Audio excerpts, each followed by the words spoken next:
Namaskar students of MSc ND 3rd Sem. Today's session topic of your course Nutrition Management is the chronic obstructive pulmonary disease. So as in this session we basically talk about what is that chronic obstructive pulmonary disease and what is the definition of that, the basic introduction and how it can be causes or arises. So when we talk about that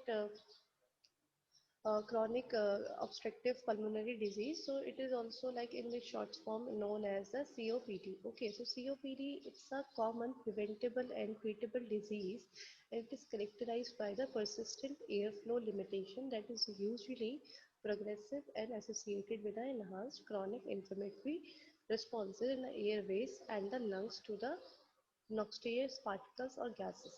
okay, so basically क्या है आपका, जैसे कि pulmonary disease है first, आप जैसे अगर इसके नाम में देखें तो itself it is said as pulmonary disease. तो पल्मोनरी डिजीज क्या होती है, आपकी लंग्स डिजीज होती है that is related to your respiratory system.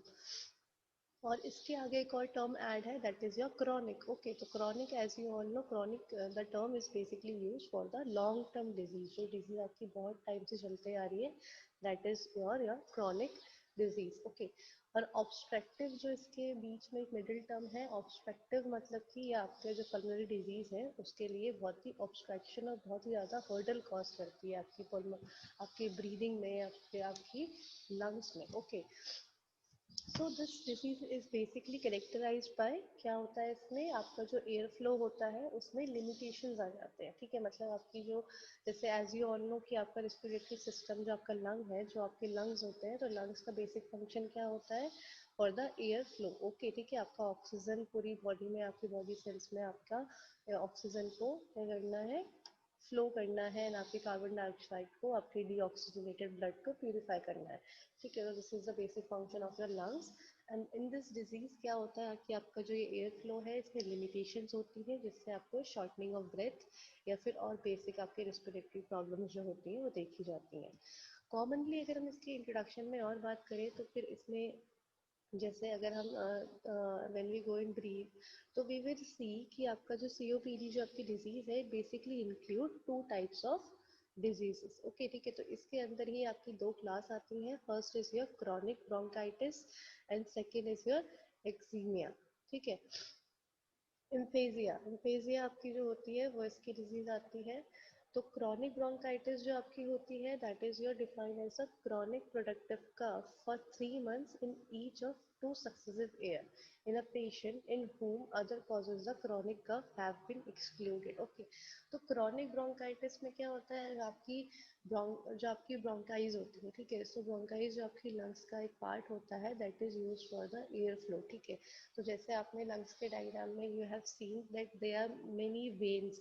ठीक है, तो वो जो वेन्स होती हैं जो आपकी ऑल ओवर लंग्स फैली हुई होती हैं that is known as your bronchitis. ठीक है, तो इसमें क्या होता है आपका, इसमें आपके कफ इकट्ठा हो जाता है. ठीक है, तो ये जो कफ होता है, सॉरी कफ आपका जो इसमें क्रॉनिक आपका कफ प्रोड्यूस होता है. ठीक है, आप रेगुलर आप 3 months में या फिर उसके बाद आपकी खांसी होती है. ठीक है, तो ये जो कफ होता है आपका वो आपके 2 साल से ज़्यादा मतलब देखा जाता है पेशेंट्स में. ठीक है, जिनको वैसे क्रॉनिक कफ रहा है उनके अलावा अगर हम बात करें तो.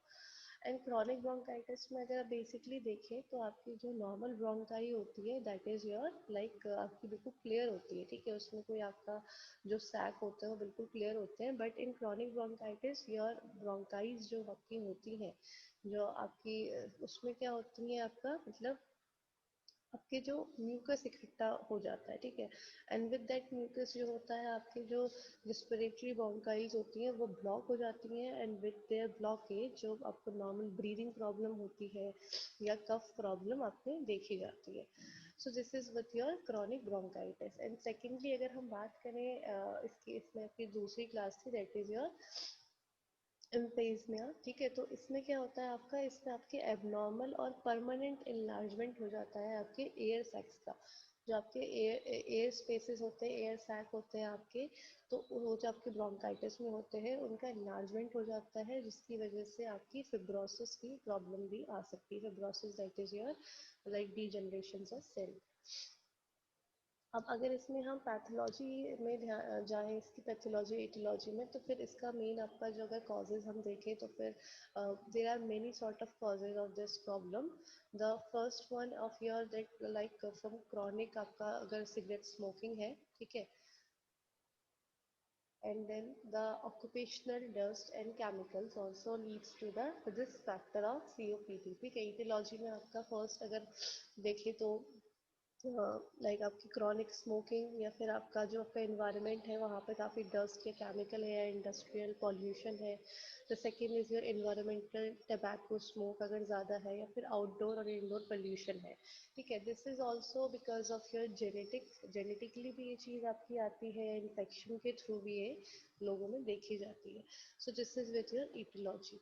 अब अगर हम पैथोलॉजी, इस पर पैथोलॉजी की बात करें कि क्या इसमें होता है, तो दैट इज आपके जो एयरवेज होते हैं, ठीक है, जैसे आपके इसमें क्रॉनिक इन्फ्लेमेशन देखा जाता है आपके एयरवेज में.